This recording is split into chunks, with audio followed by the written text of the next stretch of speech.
एक आया हुआ है एफडीआर की तरफ से, तो आप दोबारा आए डिक्लेरेशन पे आने के बाद सेक्शन 114 को ओपन कीजिएगा दोबारा। ये हमने ओपन किया, रिप्लाई पे आए। अब देखें डिफरेंट फॉर्म्स नीचे आपको मेंशन किए हुए हैं। आप देखें आपको नोटिस कौन सा आया, 114 का 4, और यहाँ पे मेंशन भी है 114 का 4, और इसके अलावा अदर्स फॉर्म भी इसके ऊपर मेंशन किए गए हैं, जैसे कि रिटर्न, ये देखें रिटर्न ऑफ इनकम बिल और notice for the complete year, उसके नीचे रिटर्न इंडिविजुअल एओपी है, फिर small business and medium enterprises है, और ये देखें नॉन रेसिडेंशियल का है।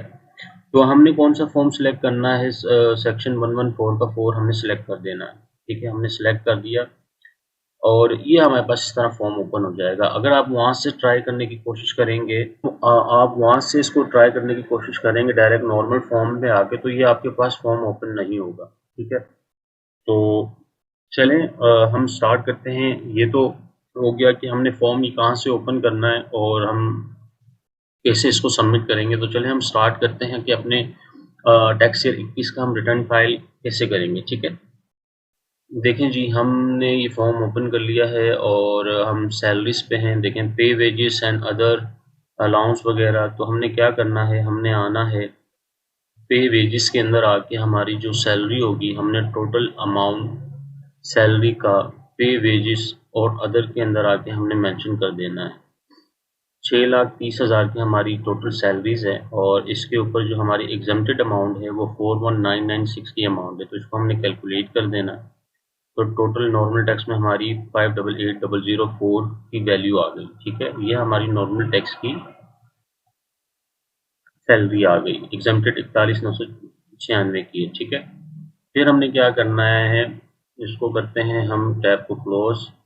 फिर आते हैं हम वेल स्टेटमेंट के ऊपर। वेल स्टेटमेंट में आने के बाद फिर हम पर्सनल एक्सपेंस के ऊपर, और पर्सनल एक्सपेंस पे आके अदर पर्सनल्स के अंदर हम आके पूरे अपने साल के जितने भी एक्सपेंसेस हैं वो यहाँ मेंशन कर देंगे। अगर हेडवाइस आपके पास है तो आप हेडवाइस कर देंगे, जैसे आपको तरतीब नज़र आ रही होगी इस फॉर्म के ऊपर, तो वैसे मेंशन कर देंगे। अदरवाइज इससे पूरी अमाउंट लिखते हैं, 4,32,480 की अमाउंट को आके हम कैलकुलेट कर देंगे। ठीक है, ये हमने कैलकुलेट कर दिया। फिर हमने क्या करना है, हमने पर्सनल एसेट एंड लायबिलिटीज़ के ऊपर आना है। अब प्रीवियस जो है अपना, अगर आपके पास कोई गोल्ड वगैरह है तो आपने यहाँ आके मेंशन कर देना है।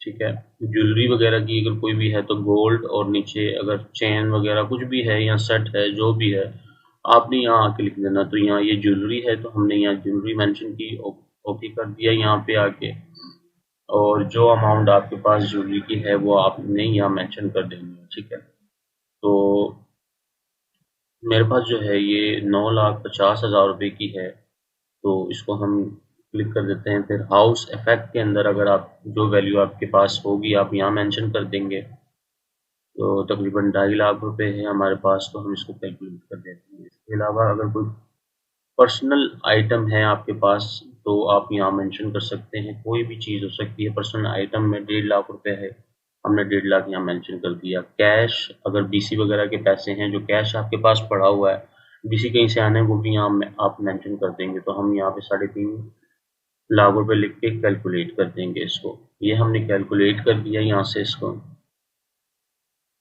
ठीक है, ये हमारी 17 लाख की टोटल एसेट होगी। अब आना है हमने रिकंसिलेशन ऑफ एसेट्स के अंदर।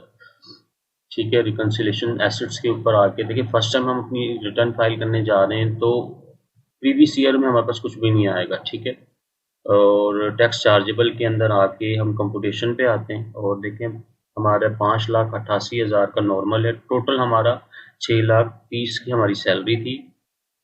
ठीक है, तो हमने क्या करना है कि हमने आना है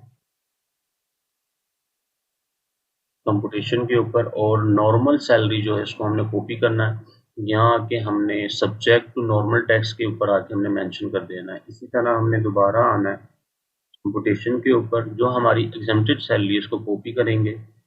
रिकंसिलेशन पे आके हमने उसके नीचे वाले पोर्शन पे एग्जम्प्टेड फ्रॉम टैक्स के अंदर आके लिख के कैलकुलेट कर देना। ये हमारी कैलकुलेट कर दिया। नीचे जो डिफरेंस अमाउंट आ रहा है आपके पास 15,02,480 का, उसको हमने मेंशन कर देना है प्रीवियस ईयर पे।